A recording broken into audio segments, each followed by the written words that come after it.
નમસ્તે, મારું નામ છે જાદવ સાધના અને મારું નામ છે ગળધરિયા રાજલ. અમે બંને ધોરણ 7 માં અભ્યાસ કરીએ છીએ. મારો વિષય મનુષ્યમાં પાચન તંત્ર છે. આપણે મોં દ્વારા ખોરાક તો ગ્રહણ કરી લઈએ છીએ, પછી તેનું પાચન કેવી રીતે થાય ચાલો તેની આપણે સમજ મેળવીએ.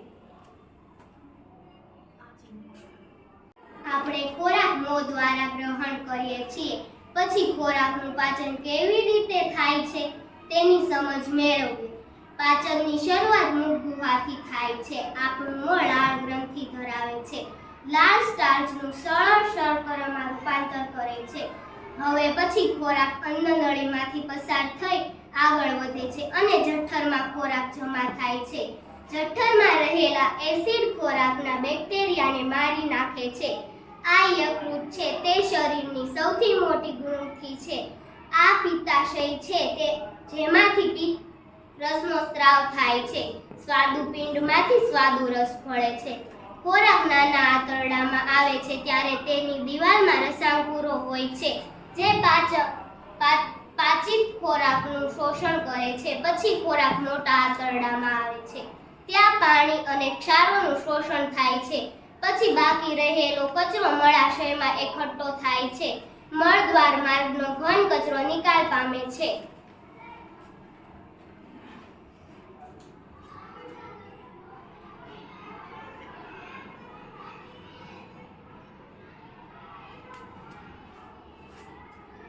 નમસ્તે, મારું નામ છે મકવાણા ખુશી અને મારું નામ છે રાવી લીટી. અમે બંને ધોરણ 7 માં અભ્યાસ કરીએ છીએ. અમારા પ્રયોગનું નામ છે જીભના પ્રકારો. આજે આપણે જુદા જુદા પ્રકારના સ્વાદ પારખતા ભાગો વિશે જાણીશું. હું મારી મિત્રને આંખે પટ્ટી બાંધીશ અને તેને પૂછીશ.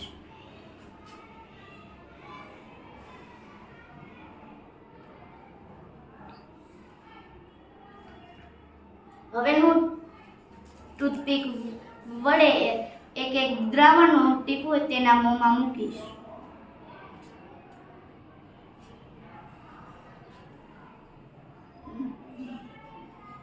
આ સ્વાદ તને કેવો લાગે છે?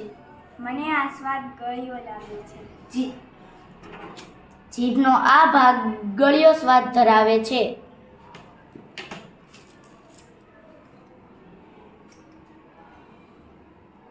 આ સ્વાદ તને કેવો લાગે છે?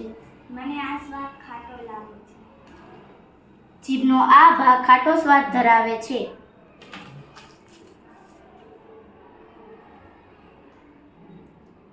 આ સ્વાદ તને કેવો લાગે છે? મને આ સ્વાદ કડવો લાગે છે. જીભનો આ ભાગ કડવો સ્વાદ ધરાવે છે. આ સ્વાદ કેવો લાગે છે? મને આ સ્વાદ ખારો લાગે છે. જીભનો આ ભાગ ખારો સ્વાદ ધરાવે છે. જીભનો આ ભાગ ગળ્યો સ્વાદ ધરાવે છે. જીભનો આ ભાગ ખારો સ્વાદ ધરાવે છે. જીભનો આ ભાગ ખાટો સ્વાદ ધરાવે છે. જીભનો આ ભાગ કડવો સ્વાદ ધરાવે છે.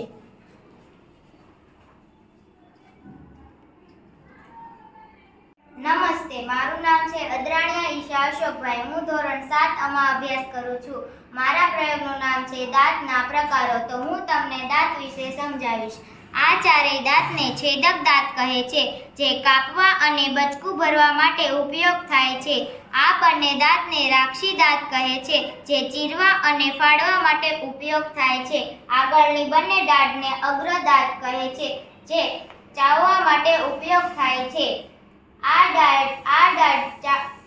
દાઢ ભરડવા અને દળવા માટે ઉપયોગ થાય છે. મારું નામ રાઠોડ દ્રષ્ટિ છે. હું ધોરણ 7 માં અભ્યાસ કરું છું. મારા પ્રયોગનું નામ છે તારા માછલી વિશે સમજ. આ છે એક તારા માછલી. તારા માછલી કેલ્શિયમ કાર્બોનેટથી બનેલા સખત કવચથી આવૃત પ્રાણીઓને આરોગે છે. પ્રાણીઓ કવચને ખોલીને તારા માછલી જઠરનો ભાગ મોં દ્વારા બહાર કાઢીને નરમ પ્રાણીઓને ખાય છે અને જઠર પાછું શરીરમાં વયું જાય છે અને પાચન ક્રિયાની શરૂઆત થાય છે. નમસ્તે, મારું નામ રાઘવાણી આરુષિ છે. હું ધોરણ 7 માં અભ્યાસ કરું છું. મારા પ્રયોગનું નામ છે સ્ટાર્ચ પર લાળની અસર. હું સૌથી પહેલા 2 કસ નળી લઈશ. તેમાં હું ચાવેલા ભાત ચાવેલા ભાત અને બાફેલા ભાત નાખીશ.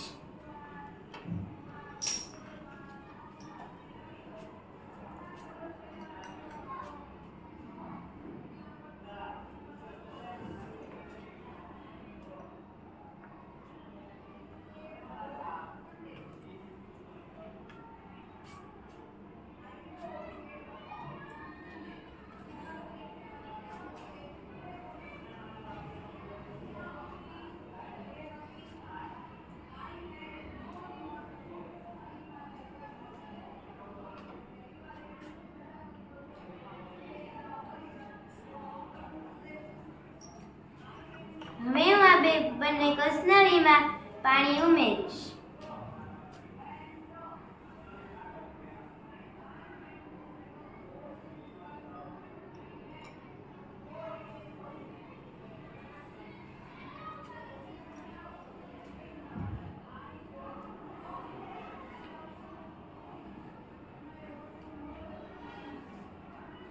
હવે હું આમાં આયોડીનના 2-3 ટીપા નાખીશ.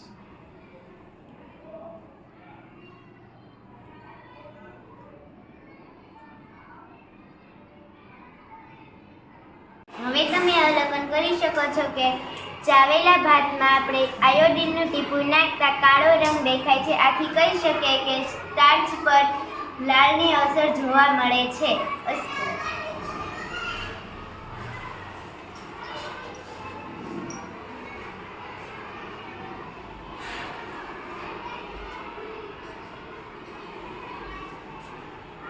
નમસ્તે, મારું નામ છે ડાબીજાની ગુચ્છાભાઈ. હું ધોરણ 7 માં અભ્યાસ કરું છું. હું તારા માછલી કેવી રીતે ખોરાક ગ્રહણ કરે છે હું તમને કહીશ. તારા માછલી કેલ્શિયમ કાર્બોનેટથી બનેલી સખત આવૃત પ્રાણીઓને આરોગે છે.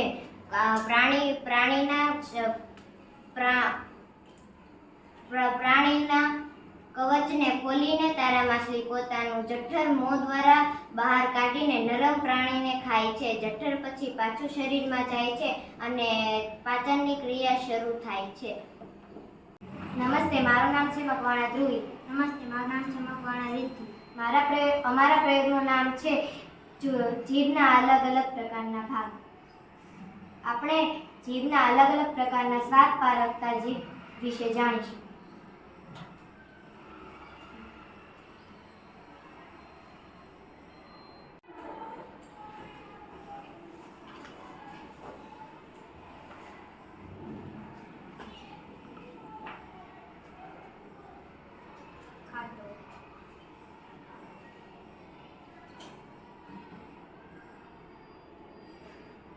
કડવો, ગળો, ખારો. નમસ્તે, મારું નામ છે જાદવ માનસી રાજુભાઈ. હું ધોરણ 7 માં અભ્યાસ કરું છું. મારા પ્રયોગનું નામ છે તારા માછલી. તારા માછલી કેલ્શિયમ કાર્બોનેટથી બનેલા સખત પ્રાણીઓને આરોગે છે. પ્રાણીના કવચને ખોલીને તારા માછલી પોતાનો જઠરનો ભાગ મોં દ્વારા બહાર કાઢીને નરમ પ્રાણીઓને ખાય છે. જઠર પછી શરીરમાં જાય છે અને પાચનની ક્રિયા શરૂ થાય છે.